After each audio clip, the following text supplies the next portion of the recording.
Hi, I am Cindy Rubin. I am a breastfeeding medicine specialist and general pediatrician, and I have my own practice called In Touch Pediatrics and Lactation that is in the Chicagoland area in the western suburbs. Hey, I've got my trusty boob here, and I wanted to answer a question that I get frequently, which is, Doctor, my boobs are so hard and full. My milk's come in and I'm in pain and the baby doesn't seem to be getting anything and I can't pump anything. Well, this is very common. So a few days after the baby is born is when women go through what's called lactogenesis 2, which is when the milk really starts flowing and switches from colostrum to more mature milk. And this often happens fairly suddenly, often when you're home and not necessarily around other health professionals, and is worrisome and painful usually.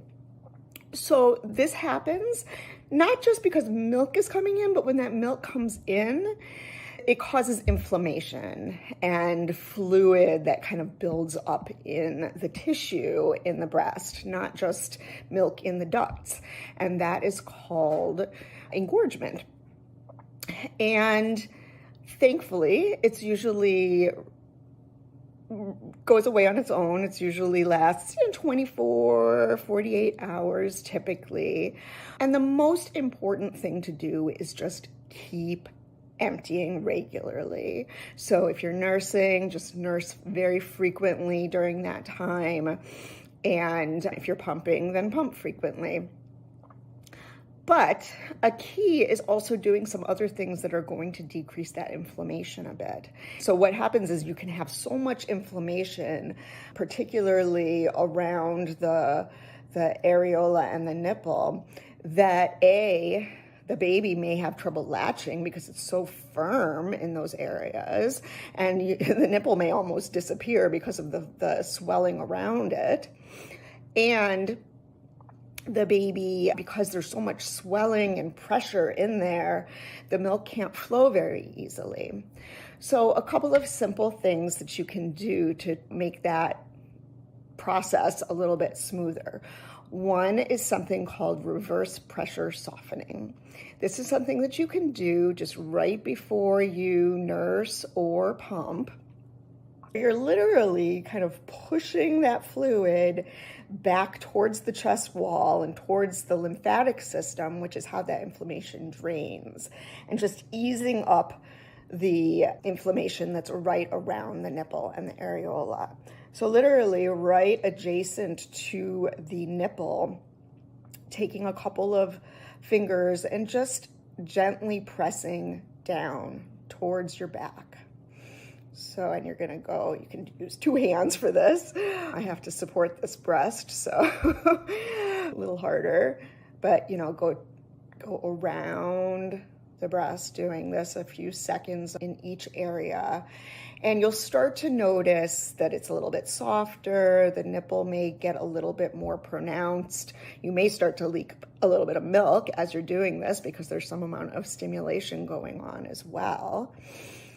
And oftentimes that's all you need. And then you put your baby on, baby will latch a little bit better because you've softened that area, and the milk will flow, and going through that nursing session will help with all of your inflammation.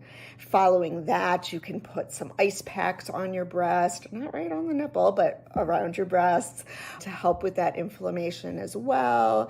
Ibuprofen is really good. It's an anti-inflammatory, and that helps as well. So that's one thing. There is something called lymphatic massage or lymphatic drainage that is a little bit more in-depth, more generalized, gentle massage that helps to relieve some of that inflammation. And this is more of kind of a gentle touch, almost lifting your breast, just lifting it up off of the chest wall a little bit, lifting it.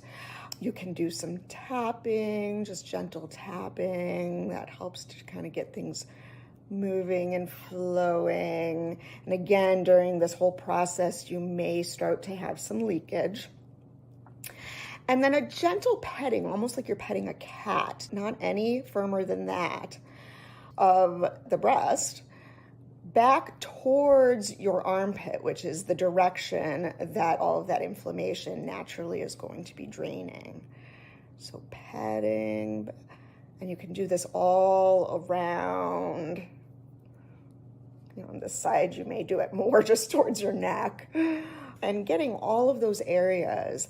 And that can help to relieve more generalized engorgement that could be, again, painful, pressing on your milk duct so it's harder to express milk. And also it's the inflammation that can ultimately lead to plugged ducts and mastitis that we'd like to avoid. So those are massage things that you can do to really, really help with engorgement whenever you may experience it. It's very, very common in those first days, again, when your milk is coming in, but it can happen later on for various reasons, or, you go a little longer between pump or nursing sessions, or other things are going on. And oftentimes just doing these things will help to relieve that and get you back where you were so that it doesn't progress to anything more.